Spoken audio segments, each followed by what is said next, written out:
Cam छो public. तो आज हम करने वाले हैं प्रोबेबिलिटी का एग्जाम्पल। तो देखते हैं प्रोबेबिलिटी में कौन सा एग्जाम्पल हमको दिया गया है। तो आज प्रोबेबिलिटी में हमको एग्जाम्पल दिया हुआ है कुछ ऐसा। A pair of unbiased dice is throne, यानी कि पेयर यानी कि कितनी डाइस थ्रो की है उन्होंने, 2। फाइंड द प्रोबेबिलिटी दैट, दो प्रोबेबिलिटी यहाँ पे हमको फाइंड करनी है। फर्स्ट केस है हमारे पास, the sum of spots is either 5 और 10, यानी कि उसका जो नंबर मिलेगा उन दोनों का सम क्या होना चाहिए, या तो उन दोनों का सम होता है 5 या तो उन दोनों का सम होता है 10। एंड दूसरी प्रोबेबिलिटी है आइदर देयर इज डबलेट।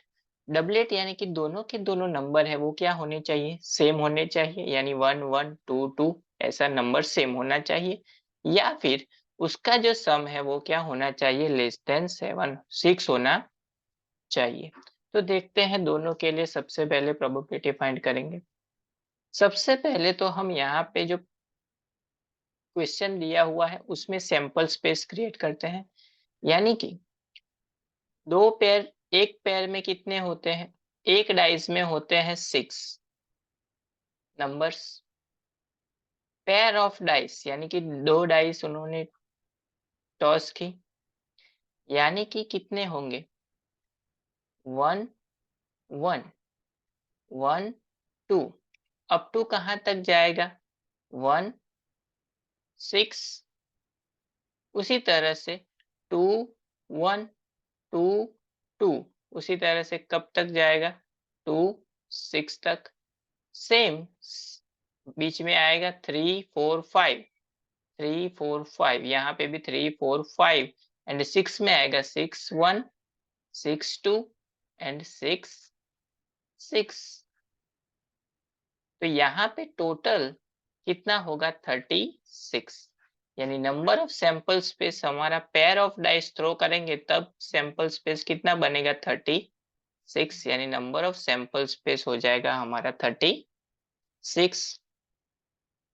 चलिए फर्स्ट केस की बात करते हैं।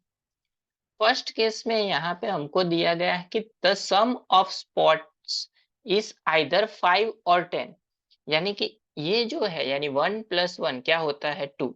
उसी तरह से उसका सम क्या होना चाहिए, 5 होना चाहिए। तो एक केस है हमारे पास 5 और दूसरा केस है हमारे पास 10। यहाँ पे हमको पता है कि अगर क्वेश्चन में एंड आता है तो वो होता है इंटरसेक्शन, अगर और आता है तो वो होता है यूनियन। तो यहाँ पे और है तो यहाँ पे बीच में क्या आएगा, यूनियन।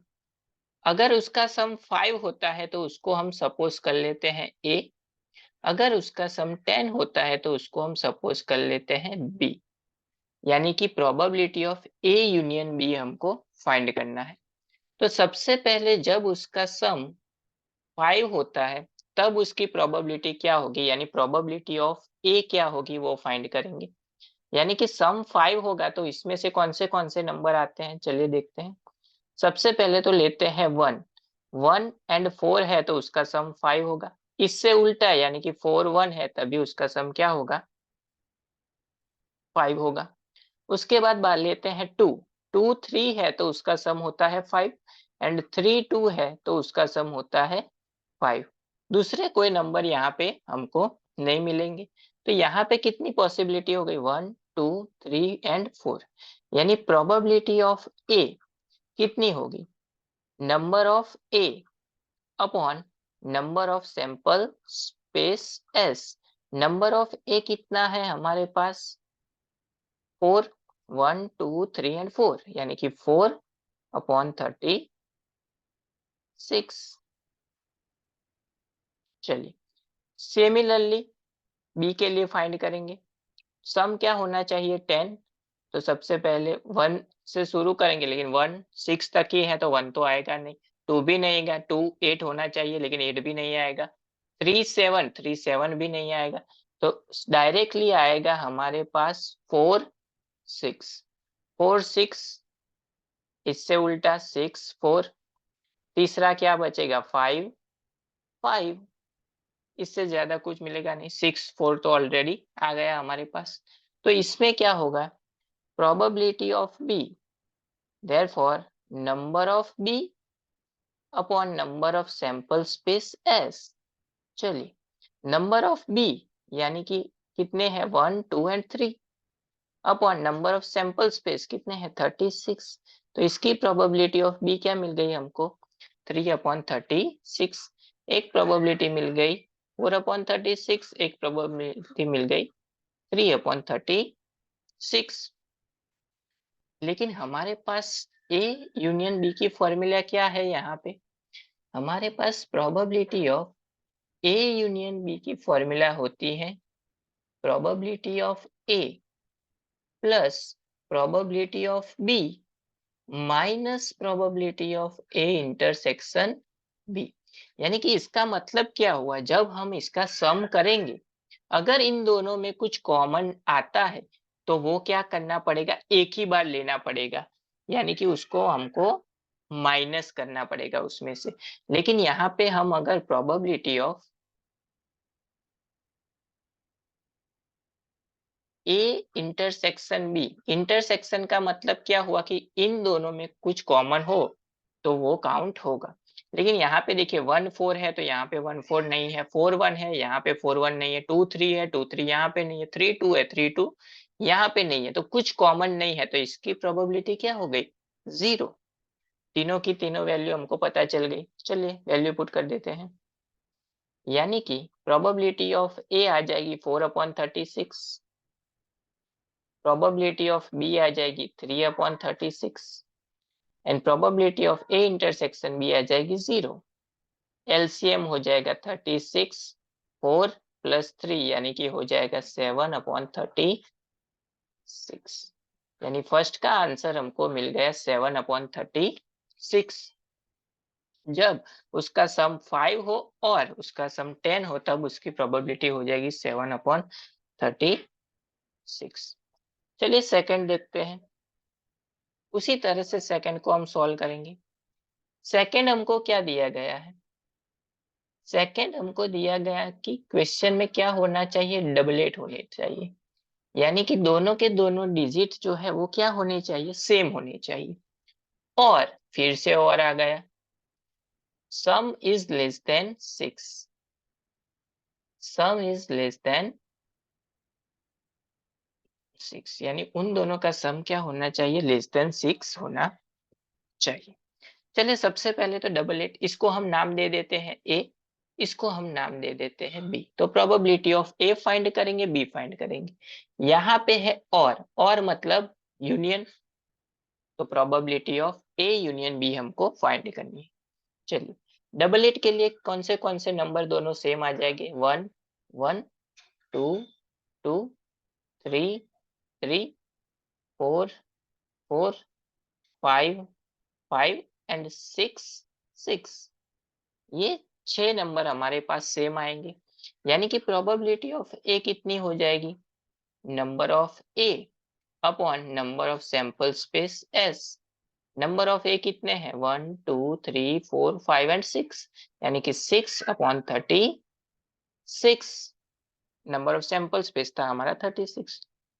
उसी तरह से लेस देन 6 के लिए, चलिए 1 से शुरू करते हैं, 1 1 लेस देन 6 होगा, 1 + 1 2, 1 2 1 + 2 3 लेस देन 6 है, 1 3 1 + 3 4 लेस देन 6 है, 1 + 4 1 + 4 5 5 लेस देन 6 है। 1 5 हम यहाँ पे नहीं लिख सकते, 1 5 क्या होता है 6, लेकिन यहाँ पे लेस देन और इक्वल टू नहीं है, सिर्फ क्या है लेस देन है, यानी 6 को हम इंक्लूड नहीं करेंगे। उसके बाद लेते हैं 2 क्या टेबल, 2 1 2 + 1 3 2 2 2 + 2 4 लेस देन 6 है, 2 3 2 + 3 5 है लेस देन 6 है। उसके बाद बारी आती है 3 की, 3 1 सम होता है 4 लेस देन 6 है, 3 2 सम होता है 5 लेस देन 6 है। 3 3 नहीं ले सकते, क्यों, उसका सम इक्वल टू यहाँ पे नहीं है। चलिए उसके बाद 3 4 नहीं ले सकते, ग्रेटर देन हो जाएगा। 4 का टेबल नहीं ले सकते, 4 1, 4 में क्या आएगा 4 1 सिर्फ आएगा, 4 1 5 हुआ, 4 2 6 हो जाएगा, उसके बाद 5 1 भी नहीं ले सकते, वो तो 6 हो जाएगा, 6 1 भी नहीं ले सकते, तो इतने हमको मिलेंगे। यानी कि प्रोबेबिलिटी ऑफ बी क्या हो जाएगी, number of B upon number of sample space S. Number of B क्या है, 1 2 3 4 5 6 7 8 9 10, 10 अपॉन 36। लेकिन हमने जैसे आगे देखा कि probability of A union B हमको फाइंड करना है, तो उसकी फॉर्मूला क्या है हमारे पास, probability of A union B की फॉर्मूला है probability of A plus probability of B minus probability of A intersection B. चलिए, तो यहाँ पे हमको फाइंड करना पड़ेगा probability of A intersection B. A intersection B का मतलब क्या हुआ कि इन दोनों में जो कॉमन है वो क्या काउंट करेंगे उसको। 1 1 यहाँ पे है, 1 1 यहाँ पे है, 2 2 यहाँ पे है, 2 2 यहाँ पे है, उसके अलावा कोई है ही नहीं। तो number of A intersection B क्या हो गया, 2, and number of sample spaces, number of A intersection B क्या है, 1 2, यानी कि 2/36। तो probability of A intersection B भी मिल गया हमको। तो यहाँ पे वैल्यू सभी की सभी पुट कर देते हैं। प्रोबेबिलिटी ऑफ ए क्या है, 6/36 plus 10/36 probability of B minus probability of A intersection B 2/36। चलिए एलसीएम हो जाएगा 36, 6 प्लस 10 माइनस 2, 6 प्लस 10 16, 16 माइनस 2 14/36। तो इसको हम ऐसा लिख सकते हैं 7 इंटू 2/18 इंटू 2, 2 2 कैंसल, तो हमारी प्रोबेबिलिटी क्या मिल गई, 7/18, जो हमको फाइंड करने के लिए बोली गई थी। जब डबलेट हो और सम इज लेस देन 6 हो तब उसकी प्रोबेबिलिटी क्या हो जाएगी, 7/18।